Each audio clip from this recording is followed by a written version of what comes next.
Hello friends, welcome back to my channel K&M educator classes.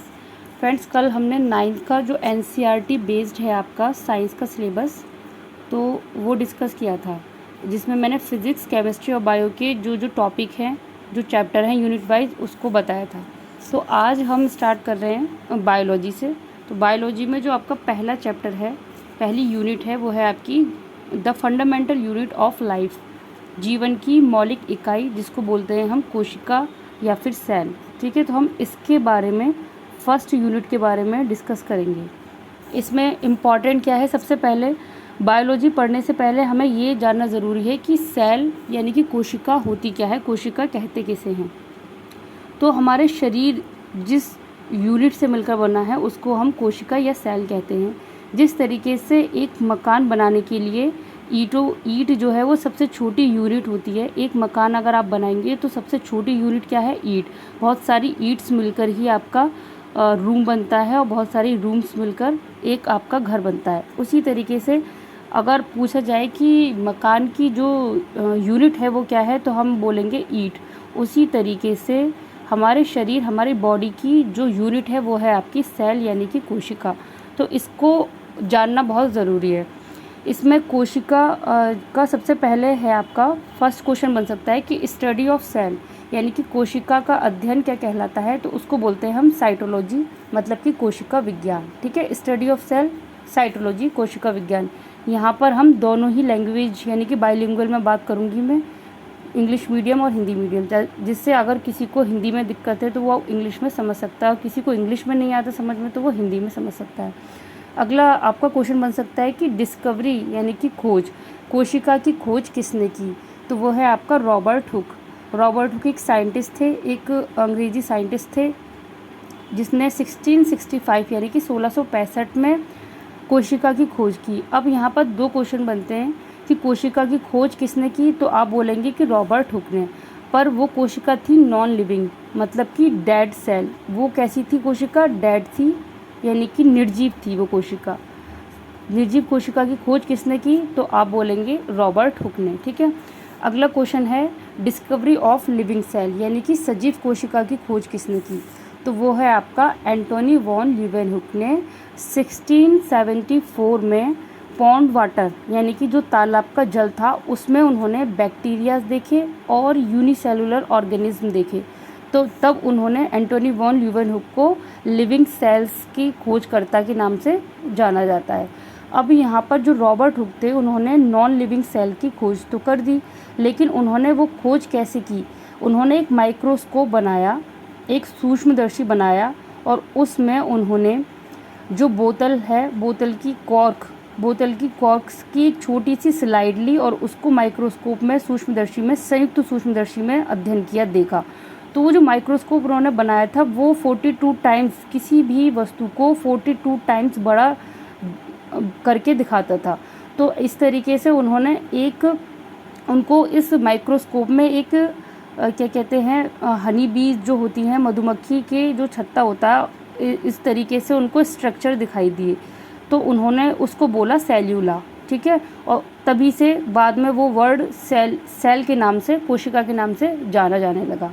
तो ये जो point है सारे ही इम्पॉर्टेंट हैं और आपको सेम इसी तरीके से जो है नोट करते चलना है, अपने नोट्स बनाते चलना है। सबसे पहला है स्टडी ऑफ सेल यानी कि साइटोलॉजी, दूसरा है डिस्कवरी यानी कि खोज किसने की, तो रॉबर्ट हुक ने, पर वो थी आपकी नॉन लिविंग सेल।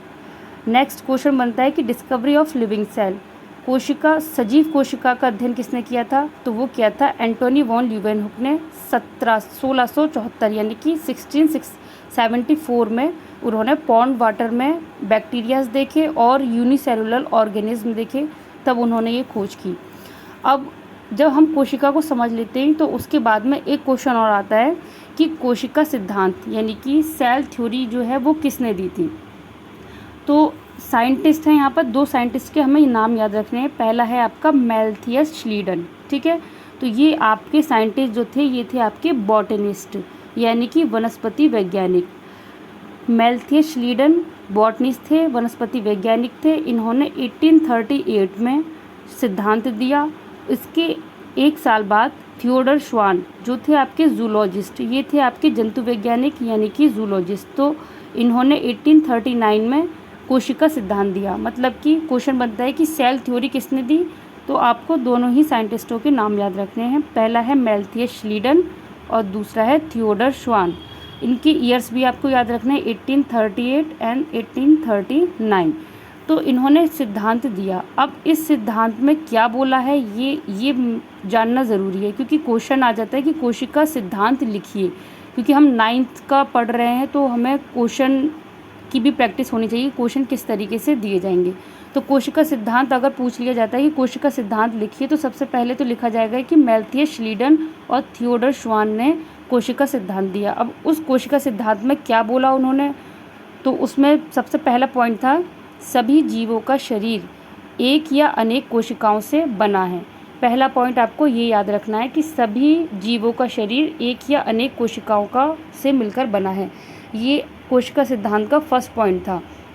दूसरा पॉइंट में उन्होंने बोला है कि कोशिका जो है वो जीवधारी के शरीर की संरचनात्मक यानी कि स्ट्रक्चरल, संरचनात्मक मतलब कि स्ट्रक्चरल, ठीक है, एंड क्रियात्मक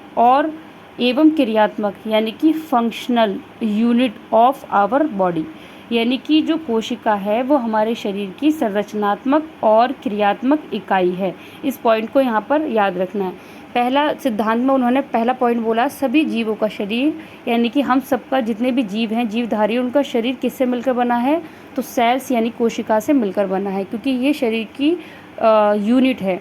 दूसरा पॉइंट था कि कोशिका जीवधारी के शरीर की संरचनात्मक और क्रियात्मक इकाई है, मतलब कि it is a structural and functional unit of our body. Third point में आपको याद रखना है कि नई कोशिकाओं की जो उत्पत्ति है वो पूर्ववर्ती मतलब कि पुरानी सेल से ही होती है। इन साइंटिस्टों ने ये भी बताया कि जो आपकी नई सेल्स, जो न्यू सेल्स जनरेट होंगी, जो बनेंगी, वो पुरानी ही सेल्स का मॉडिफाई रूप है। यानी कि जो नई सेल कोशिकाओं की उत्पत्ति है वो पुरानी ही कोशिकाओं से होती है। ये इन्होंने अपने सिद्धांत में बोला। तो ये जो 3 पॉइंट्स हैं, ये तीनों पॉइंट्स बहुत ही ज़्यादा इम्पॉर्टेंट है। इन तीनों पॉइंट्स को आपको याद रखना है। आज हमने कोशिका के बारे में, इससे अगला जो पॉइंट है, हमारा जो टॉपिक है वो है आपका टाइप्स ऑफ सेल, यानी कि कोशिकाओं के प्रकार। अब हम सेल्स के बारे में समझ चुके, उसके बाद हमें पता होना चाहिए कि कोशिका जो है वो कितने प्रकार की होती हैं। तो ये मेनली 2 टाइप्स होती हैं। सेल्स मेनली 2 प्रकार की होती हैं। पहली है आपकी प्रोकैरियोटिक सेल, ठीक है, और दूसरी है आपकी यूकैरियोटिक सेल। अब प्रोकैरियोटिक सेल क्या होती है पहले उसको समझ लेते हैं हम। प्रोकैरियोटिक जो वर्ड है वो 2 वर्ड से मिलकर बना है। एक है आपका प्रो और दूसरा है आपका कैरियन, ठीक है। एक है प्रो और एक है कैरियन। प्रो का मतलब होता है पहले और कैरियन का मतलब होता है केंद्रक। तो इससे हम याद रखेंगे कि ऐसी संरचना जो केंद्रक जिसमें पूर्ण तरीके से विकसित नहीं था, यानी कि वेल डेवलप नहीं हुआ था, केंद्रक से पहले की जो रचना है उसको हम प्रोकैरियोटिक कहते हैं। तो ये है आपका टाइप्स ऑफ सेल में फर्स्ट जो आपका प्रकार था वो था प्रोकैरियोटिक सेल, यानी कि ऐसी कोशिका जिसमें केंद्रक सुविकसित नहीं था उसको हम प्रोकैरियोटिक बोलते हैं। अब इसका एग्जाम्पल में आपको याद रखना है, जितने भी बैक्टीरियाज हैं, ब्लू ग्रीन एल्गी यानी कि नील हरित शैवाल और जीवाणु, ये आपके प्रोकैरियोटिक सेल के एग्जाम्पल हैं। नेक्स्ट है आपका यूकैरियोटिक।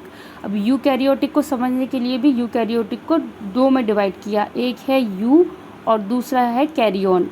यू का मतलब है ट्रू यानी कि सुविकसित, और कैरियन का मतलब केंद्रक, मतलब कि ऐसी सेल, ऐसी कोशिका जिसमें सुविकसित केंद्रक था, मतलब कि वेल डेवलप्ड न्यूक्लियस था, उसको हमने यूकैरियोटिक सेल बोला। तो यूकैरियोटिक सेल के एग्जाम्पल में हमें जितने भी हायर प्लांट्स हैं, मतलब जितने भी पेड़ पौधे हैं उनको, और जितने भी एनिमल्स हैं उनको हम यूकैरियोटिक सेल्स में रखते हैं। यानी कि जो हमारी सेल्स हैं, एनिमल्स की सेल्स हैं, वो कौन सी सेल हैं, यूकैरियोटिक। और जो बैक्टीरिया है, जीवाणु हैं, ब्लू ग्रीन एल्गी हैं, उनकी सेल कैसी हैं, प्रोकैरियोटिक। तो यहाँ पर टाइप्स ऑफ सेल, कोशिकाओं के प्रकार में 2 तरीके की कोशिका पढ़ी हमने, एक प्रोकैरियोटिक और दूसरी यूकैरियोटिक। प्रोकैरियोटिक मतलब ऐसी कोशिका जिसमें केंद्रक विकसित नहीं हुआ था, यानी कि जब जीवन की उत्पत्ति हुई थी तो उस टाइम पर प्रोकैरियोटिक सेल्स का ही विकास हुआ था। फिर उसके बाद दूसरी सेल थी यूकैरियोटिक, यानी कि ऐसी कोशिका जिसमें सुविकसित यानी कि वेल डेवलप्ड केंद्रक था, उसको हमने यूकैरियोटिक सेल बोला। ठीक है। तो आज हमने सेल्स के बारे में जो इम्पोर्टेंट पॉइंट्स थे उन सब के बारे में पढ़ा, और आपको जो है इसी तरीके से अपनी एक कॉपी बनाकर चलना है और इसी तरीके से आपको नोट करते चलना है। ये आपका फर्स्ट चैप्टर चल रहा है, बायो का फर्स्ट यूनिट है, the fundamental unit of life. इसके जितने भी इम्पोर्टेंट पॉइंट्स हैं वो सब मैंने यहाँ पर डिस्कस किए हैं।